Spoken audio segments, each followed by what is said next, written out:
Good evening, America and California, because that's where I live. So I was shopping today, okay, and I found something really cool, and I wanted to share with you. Something that should be in your front pocket at all times.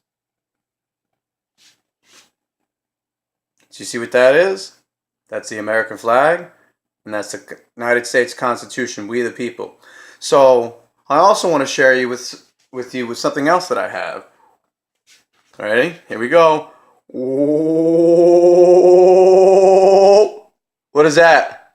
What is that, people? That is a pocket constitution of the United States of America. You know where that belongs? In your back pocket. So we got Constitution, pocket Constitution, back pocket, Constitution, American flag, lighter, front pocket, and you'll be set. But let's dive in because this is tip. The truth isn't popular. Okay, this is a video, and the truth is out there, and it isn't popular, but you can find it if you look for it, and you actually use your brain. You know, you get past all the BS politics. So we all know about the First Amendment, the Bill of Rights. You know, freedom of speech and expression. Number 2 is the right to bear arms. But I want to concentrate on this little section of my little rant on the 8th, 9th, and 10th Amendment. So first off, we're going to go with the 8th Amendment.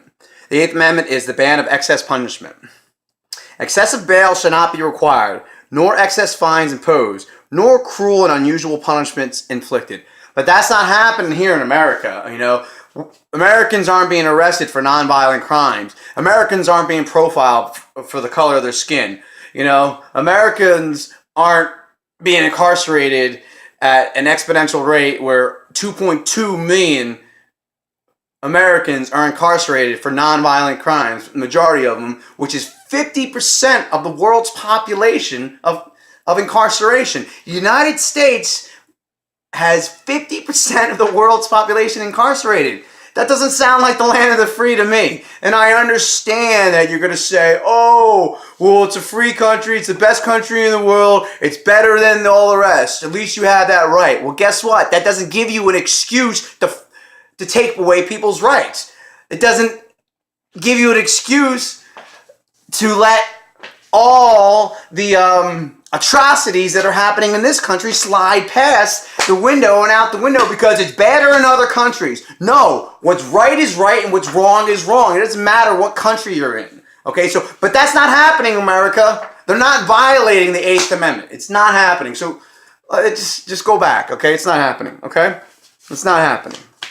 So now we're going to focus on the 9th Amendment. The 9th Amendment is acknowledgement of unenumerated rights of the people. The enumeration in the Constitution of certain rights shall not be construed to deny or disparage others retained by the people. Do you understand what that means? It means they can't take away your rights. They can't take away your rights. Anything that's granted to you by the Constitution of the United States of America cannot be taken away for later down in the road. For safety and security, to protect you against terrorism, okay? You know, I understand there's bad people out there, and we got to get the bad people, but you don't take the rights away of all law-abiding citizens because there's a couple bad apples, okay? It's not supposed to happen, okay? Then we're going to talk about the 10th Amendment. Powers reserved by the states and the people. The powers not delegated to the United States by the Constitution nor prohibited by it to the states are reserved to the states respectively or to the people. Or to the people. That means any law that we pass as people cannot be taken away. So the federal government cannot come in and say, hey, that's not okay. Because it doesn't violate the Constitution. So they can't come in and say, federal law supersedes state law, because it says right there that the states respectively reserve the rights or the people. Not the federal government. Not the judicial branch, not the executive branch, not the legislative branch, but the people and the state.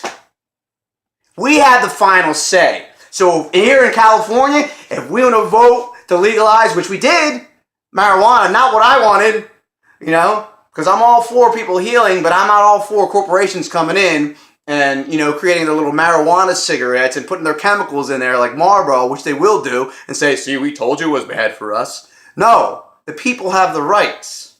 And that's what we've forgotten. So So, Ayn Rand, remember, the truth isn't popular, but it's out there if you're willing to search for it. Open up your eyes, don't believe in their lies, and keep that love burning deep inside. Finn out.